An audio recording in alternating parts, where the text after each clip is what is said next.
हमको जो गाली देते थे लोग कि आपके खड़ा रहने से सब बीजेपी का फायदा हो रहा है, मैं फिर से कह रहा हूं, हम तो थे ही नहीं वहां पर, तो कैसे जीत गई बीजेपी? क्या क्या अनाप शनाप बोलते थे हमारे बारे में।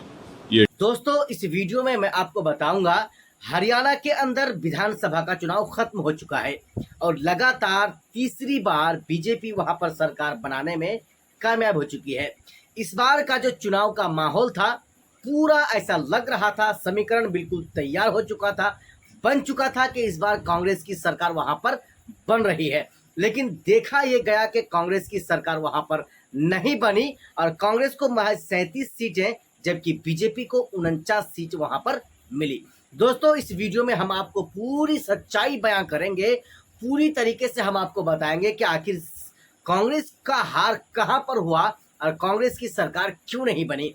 उससे पहले आपसे एक छोटा सा रिक्वेस्ट है, अगर आप नए दोस्त हैं हमारे इस चैनल में तो सबसे पहले आप हमारे चैनल को सब्सक्राइब कर लें, क्योंकि दोस्तों हम इस तरह के लेटेस्ट न्यूज को आप तक लाते रहे हैं, आप तक पहुंचाते रहे हैं वीडियोस के माध्यम से और आप तक लाते रहेंगे इंशाल्लाह। आइए अब हम आपको बताते हैं कि हरियाणा के अंदर आखिर कांग्रेस को हार का सामना क्यों करना पड़ा। सबसे बड़ी वजह यह है कि जो लोग ओवैसी को बीजेपी की बी टीम कहते हैं, जो लोग ओवैसी को बदनाम करते हैं, उन लोगों के लिए या उन लोगों के मुंह पे एक जबरदस्त ये तमाचा है।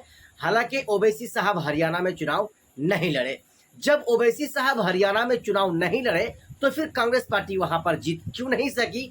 तीसरी बार बीजेपी की सरकार वहां पर क्यों नहीं बनी? सीधा सीधा सवाल है। अब इसके जवाब में यह है कि ओवैसी को जो लोग बदनाम करते हैं, ओवैसी जहां जहां चुनाव लड़ते हैं और वहां अगर बीजेपी चुनाव जीत जाती है तो सीधे तौर पर ओवैसी को बीजेपी की बी टीम कहा जाता है, ओवैसी को बीजेपी की बी टीम का लकब दिया जाता है और ओवैसी को न जाने कौन कौन सी जुबान, अपनी जुबान से कौन कौन सी अल्फाज को निकालकर उनको उनके बारे में या उनको लेकर कहा जाता है। यहाँ तक कि कुछ लोग तो गाली गलौज पर भी उतर जाते हैं। लेकिन हरियाणा में ओवैसी साहब यानी ऑल इंडिया मजलिस इत्तेहादुल मुस्लिमीन पार्टी चुनाव नहीं लड़ी। जब वहां पर चुनाव नहीं लड़ी तो फिर कांग्रेस वहां पर चुनाव क्यों हारी? सवाल तो सबसे बड़ा यह है। लेकिन ओवैसी को लोग बीजेपी की बी टीम कहते हैं, लेकिन हरियाणा में जो चुनाव हुआ 10 से 12 ऐसी सीटें हैं जहां पर कांग्रेस पार्टी के उम्मीदवार महज किसी सीट में 32 वोटों से चुनाव हारना पड़ा, किसी सीट में 200 वोटों से चुनाव हारना पड़ा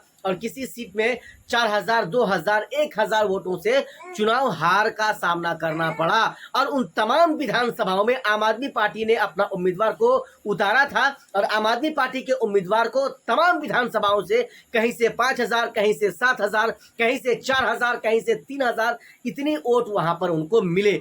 लेकिन सीधा सीधा अब यह समझ में आ रहा है कि अगर आम आदमी पार्टी वहां पर उम्मीदवार नहीं उतारती तो भारतीय जनता पार्टी वहां से चुनाव नहीं जीतती और कांग्रेस पार्टी के उम्मीदवार वहां से चुनाव जीत जाते। लेकिन क्या आम आदमी पार्टी को लोग बीजेपी की बी टीम कहेगा क्या?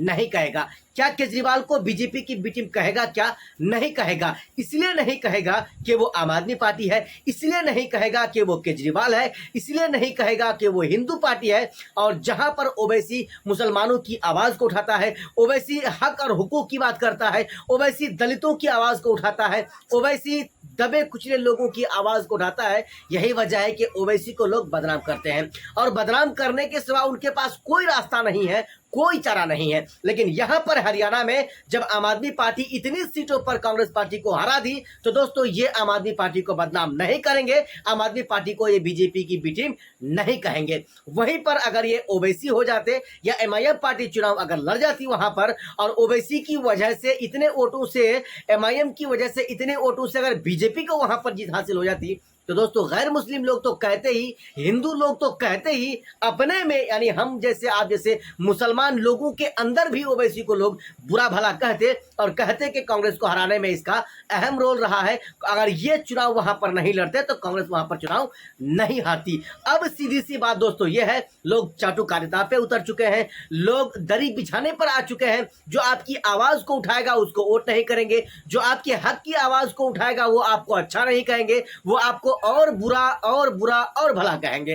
दोस्तों सबसे बड़ी बात यह है, ओवैसी हमेशा से ये मुसलमानों की आवाज उठाते रहे हैं और ये उठाते रहेंगे, दलितों की आवाज को उठाते रहे हैं, उठाते रहेंगे, मजलूमों की आवाज को उठाते रहे हैं, उठाते रहेंगे। बाकी आप ओवैसी के बारे में क्या सोचते हैं, इससे ओवैसी को कोई लेना देना नहीं है। ओवैसी का सीधा सीधा ये कहना है कि लोग मेरे बारे में या एमआईएम पार्टी के बारे में क्या सोचते हैं उससे मुझे कोई फर्क नहीं पड़ता। मुझे चुनाव लड़ना है, मुझे चुनाव जीतना है, मुझे बीजेपी को हराना है। यही उनका मोटो है, यही उनका मकसद है। दोस्तों, वीडियो के एंड में हम जरा आपको महाराष्ट्र लिए चलेंगे, चूंकि इसी साल वहां पर विधानसभा का चुनाव भी होना है और एमआईएम पार्टी की तरफ से पूरी मजबूती की जा रही है। चुनाव मजबूती के साथ लड़ने के लिए, लड़ने की खातिर गठबंधन की बातें चल रही हैं। महाविकास आघाड़ी पार्टी के साथ या उनके साथ जो है बातें चल रही हैं। अभी तक फाइनल अनाउंसमेंट नहीं हुआ है, अनाउंस नहीं हुआ है कि कितनी सीटों पर एमआईएम पार्टी वहां पर गठबंधन करेगी, कितनी सीटों पर नहीं करेगी,